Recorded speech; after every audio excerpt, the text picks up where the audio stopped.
between 1964, between 1961 and 1964, I was a student reading English at Leeds Teachers Training College. It was an immensely liberating period for me. I'd been to a state grammar school which was extremely rigid, run by an ex-Guards Major, where I was extremely unhappy. Alan Bennett was at the same school, much older than me, and somehow the atmosphere didn't bother him when he went to Oxford and had the famous career we all know about. But as far as I know, he and I were the only people who ever were writers that were educated at that particular school. But when I went to Leeds Training College, it was run by Roy Rich, who would be the youngest professor in the country, as Professor of Education at Hull University when he was astonishingly 31.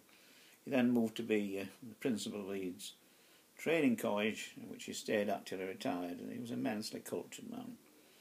And the college was run in a very free way.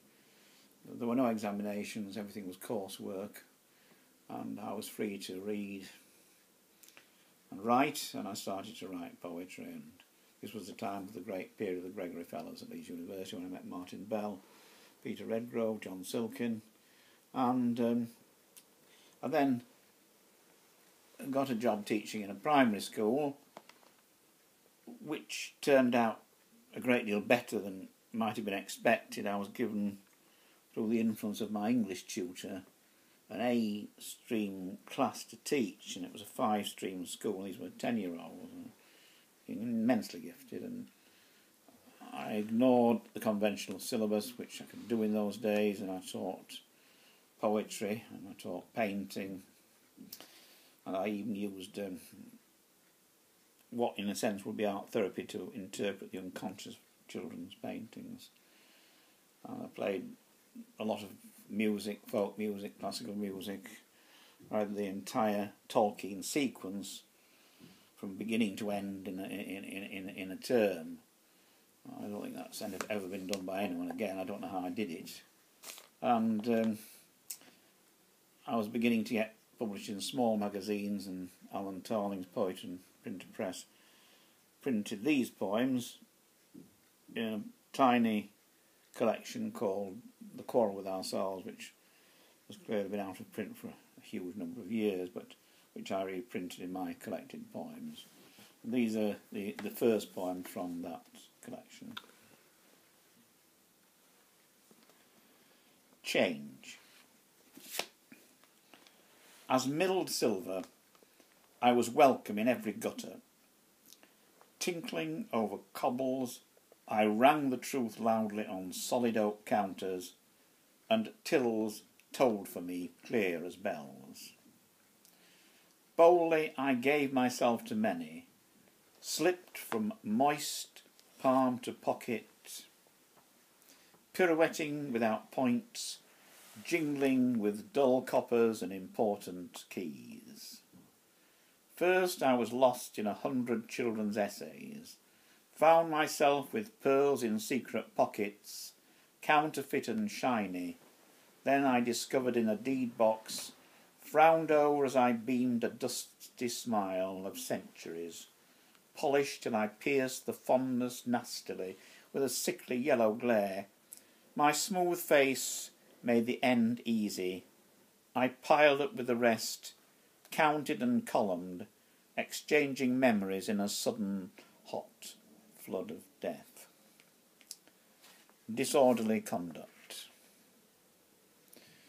The poet, alone at snowfall, must be insane to feel the cold hand of God, neurotic, of course, to consider his breathing might shatter the flakes' fluid pattern frosting the glass. Hurrying from the house, to be caught disturbing the orderly procession of weathers, his disorderly mind endeavours to unify the falling fragments and make lucid the chaos of his mind's kingdom. If the Zulu believe rain is a god weeping for dead birds, our easy acceptance of its frozen flood, at worst a background for comic cards, at best a poet's trope, Rainbows no starry promise for the spirit's darker skies. Relatives. Eating proud pie in the first made to measure, tie pointed with a lacklustre pearl, they fold lips to grin, and wink sidelights for eyes under ash-grey thatches. Making a dummy of the dead and almost, with their shawls and virtue, they shuffle and put out that nasty jester, me. I watch the game at a distance, looking for mirrors and tricks. They play the future, Italian cameras and heat, against rock and candy floss. Who'll win? Gorge on cotton wool, grafting gestures from hand to hand. They waft aside garlic and outbid the stuccoed past. Counting tricks, they gather their smiles and go. Wincing slightly, I watch my reflection in blue wax, perfect to the last pimple, scowling, waiting to lisp again and giggle. Mirrors, the rays of the sun wound the lingering star. A child could gather every part in a morning's play and similarly spiral stars across a canvas. A child's pillow could hold the grimacing gollywog, cloaked in a rainbow that is the artist's dream. The acid sophistication of his scrawl enacts a clockwork nightmare in a toy universe. The red moon leers, illuminates the mad airscape's moments. Only the necklace of black sunspots clustering could not be a child's. Vincent van Gogh. He never knew whether he was mad or sane. Truly you paint like a madman, Cézanne, the master said. Raw red streaks on the canvas, blood from a severed ear. Unable to understand the worldliness of Gauguin, yet respecting his art. Trying to be a Christian, selling his goods but not his pictures, taking a street woman off the streets to save her, was cursed for it. You're a vicious character, an art dealer said. Gauguin, whom he tried to help, could not stand his naivety. Ironically declared, "Corporal, you're right," then fled from the provincial's hurt. "I wish I could die now," were his last words. The work scattered round his tussled bed, still misunderstood, and said, in a last letter to a friend, "What's the use?" The children. Autumn to them means most of all leaves, twirling russet skeletons underfoot for crunching, boughs spangled silver grey or red with squirrels on them. Really their unbecoming bark crawls with damp white fungi. Less than half have seen a squirrel, and I cannot disturb one's innocent vision of squirrel on the canal bank, the slinking rat amongst weeds and corpses. Conkers gathering scars do battle out of uniform. Stars crisp the night. Sparrows squatting on the edge between me and the rain and the children, whose view remains musical. Autumn is still encrusting the rain-spotted window, demanding admission, dissolving the flesh of innocence. For an infant's poem book. Faded Father Christmases in pillar-box red and cotton wool beards. Hanging bags, bulging number cards, where 1,000,000 dots dancing like weirds cheered the wall. I remember it all now. Mrs. Burns wrapped in ratskin talking to herself about God, and chewed the dangling stumps of her teeth. Starch Miss Smith barked and brayed in tweedy green, made me count on beads on a bead frame from 9 to 4.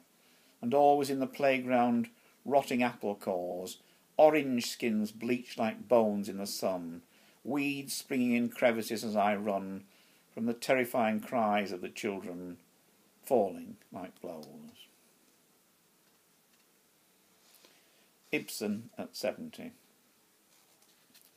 The room exhales its odours, Musk rose and powdered lavender haunt his nostrils. One side of him breathes awareness of them. He is trying to write something, his name. The pen refuses him. Ink dries out his mind. His head is made of blotting paper. It is saturated with the names of his children, but he forgets why he made them. All he remembers is that fame once dripped like honey from the hives of his mind. Now his memory runs like water. His tongue crackles thirstily. He is crying like a child. Morning walk. I step off the pavement like a precipice. Engage the darting sunshafts in a duel. In the wall shadow I web my prints to pattern the moist stone virgins. The lawns are white-coated, their throats red with berries and bird song. In petrified gardens, hyacinth tongues lip the wall. Leaf mould muffles my heel taps. The enormous trees totter in the hyaline air.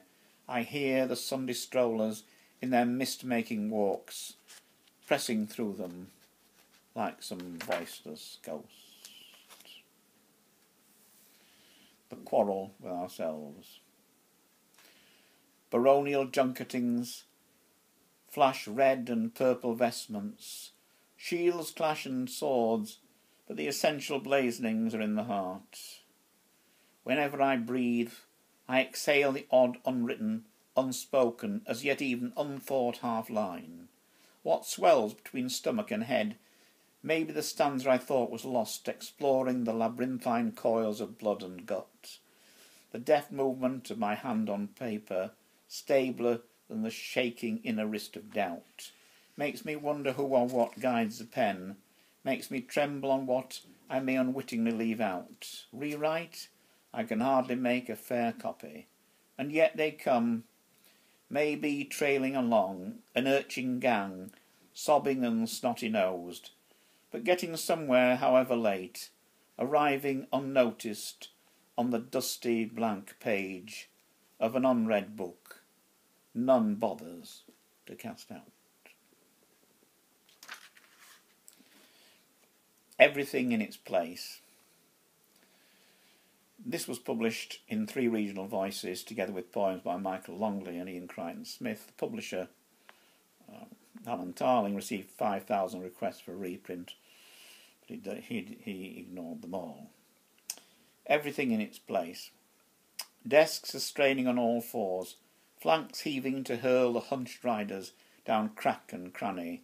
Buck finger-snapping lids consume scrap and scribble between tongue and teeth. The blackboard is cleaning itself behind me, making my neck prick as it scatters dust like seed, empties its clogged pores of cliché, anoints its carved channels and cavities with infinite black ooze and sap. And I don't trust that corner cupboard, opening its dark doors like the jaws of Cerberus, shelving its stacks to heave at my head, ready to snap its quick lock round my wrist like a crab. I watch the windows wink and blink, tug at their catches, tempt my fingers with their openings, crack flying cords to noose my neck. They eye the bulging room beams, bent like a bow above me. This whole room has rushed to the world's edge. My fingers tip its tottering walls, braced to hold definition, floorboards knotted tight against infinity's axe, doors bolted to contain time and place in time and place together. I cry help as my world whirls, is loosed at the single eye